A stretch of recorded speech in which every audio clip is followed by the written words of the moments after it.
Futuhul Ghaib, pembuka tabir kegaiban.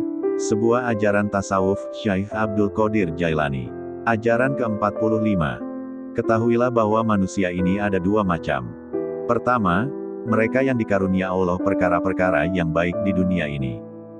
Kedua, mereka yang diuji oleh Allah dengan apa yang telah ditakdirkan Allah untuk mereka.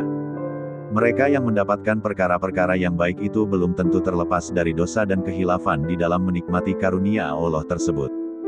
Orang-orang ini merasa bangga dengan karunia itu. Tiba-tiba datanglah takdir Allah berupa kesulitan dan malapetaka yang menimpa diri, keluarga atau harta benda mereka. Dengan demikian mereka merasa sedih dan berputus asa. Mereka lupa kepada kebanggaan dan kebahagiaan yang mereka nikmati dulu. Jika mereka diberi kekayaan, keselamatan dan kesentosaan, maka mereka pun lupa, seolah-olah mereka menduga bahwa keadaan itu akan kekal. Dan jika mereka ditimpa malapetaka, maka mereka pun lupa kepada kebaikan yang pernah mereka terima dulu, seakan-akan kebaikan itu tidak pernah ada pada mereka. Semua ini menunjukkan kejahilannya atau kebodohannya tentang Tuannya yang sebenarnya, yaitu Allah SWT. Andaikan mereka mengetahui bahwa Allah berkuasa membuat apa saja yang dikehendakinya, baik berkuasa menjatuhkan dan menaikkan, membuat kaya dan membuat miskin, menyenangkan dan menyusahkan, mengelokkan dan memburukan, menghinakan dan memburukan, menghidupkan dan mematikan maupun apa saja, maka tentulah mereka tidak akan menduga bahwa kebahagiaan dan kekayaan yang mereka nikmati itu akan kekal dan tentulah mereka tidak akan merasa bangga dan sombong atau putus asa dan kecewa, jika kekayaan dan kebahagiaan dihilangkan dari mereka. Tindakan mereka yang semacam ini disebabkan kebodohan mereka tentang dunia ini. Mereka tidak mengetahui bahwa dunia ini adalah tempat ujian, tempat berusaha, tempat bersakit-sakitan dan tempat bersusah payah. Dunia ini bagaikan dua lapisan rasa, di luarnya adalah rasa pahit dan di dalamnya adalah rasa manis. Makanlah dahulu yang pahit itu, barulah memakan yang manisnya. Seseorang hendaknya merasakan yang pahit itu dahulu sebelum ia merasakan yang manis. Bersabarlah kamu memakan yang pahit itu dahulu, agar kamu dapat memakan yang manisnya pula. Oleh karena itu, barang siapa bersabar terhadap ujian-ujian di dunia ini, maka ia berhak menerima hasil dan balasan yang baik dan bagus. Ibarat orang yang mau memakan gaji. Bekerjalah dahulu, baru mendapatkan gaji.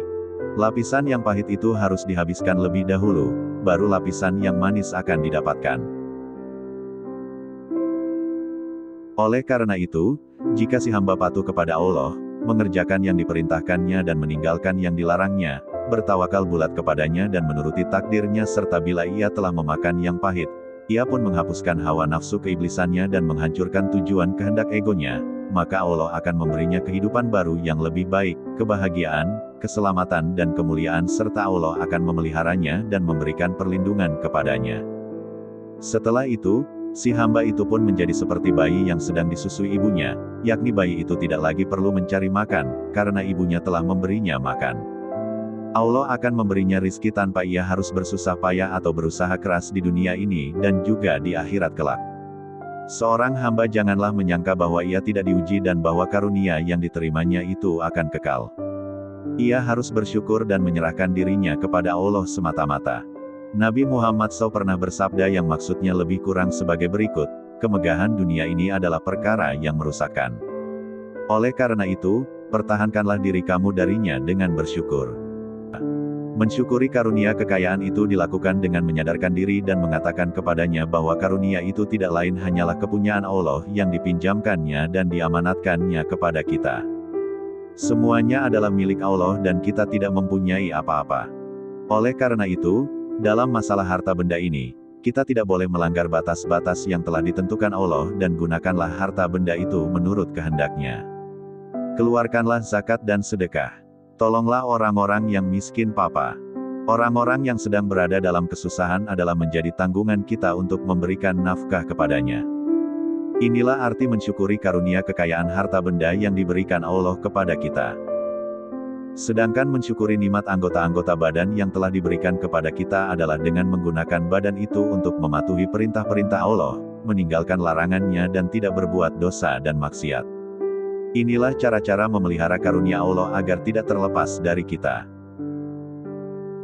Siramlah akarnya agar ia menjadi subur, daunnya rindang dan menghasilkan buah yang manis yang menampakkan manfaat kepada badan, supaya badan itu dapat mematuhi Allah, dekat kepadanya dan selalu ingat kepadanya serta supaya kita menerima rahmat dan kasih sayang Allah di akhirat kelak dan dapat hidup kekal di surga bersama para nabi, orang-orang yang benar, para syuhada dan orang-orang saleh.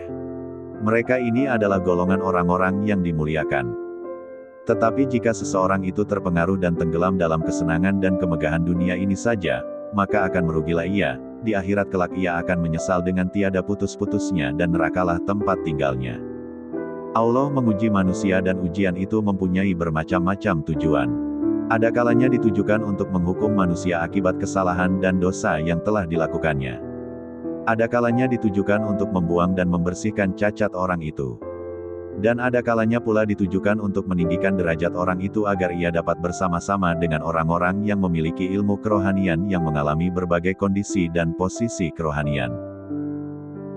Mereka itu telah mengembara di padang bencana dan kesusahan dengan menunggang kendaraan kasih sayang Allah sambil ditiup oleh angin bayu penglihatannya yang lemah lembut yang mengenai gerak dan sikap mereka, karena ujian itu tidak bermaksud mencampakkan mereka ke dalam neraka, tetapi sebaliknya.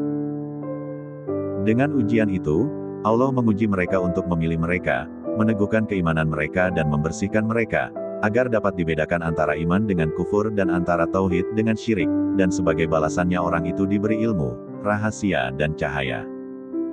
Apabila lahir dan batin orang-orang ini telah bersih dan hati mereka telah suci, maka mereka ini akan menjadi orang-orang pilihan dan kekasih Allah serta mereka akan mendapatkan rahmat di dunia dan di akhirat. Di dunia ini, rahmat itu melalui hati mereka, sedangkan di akhirat nanti melalui jasmani mereka.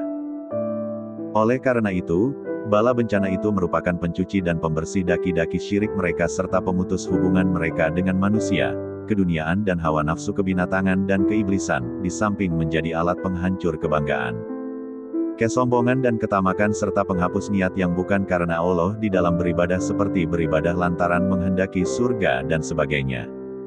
Tanda bahwa ujian itu dimaksudkan sebagai hukuman adalah, seseorang bersabar apabila datang ujian-ujian kepadanya lalu menangis dan mengeluh kepada orang lain.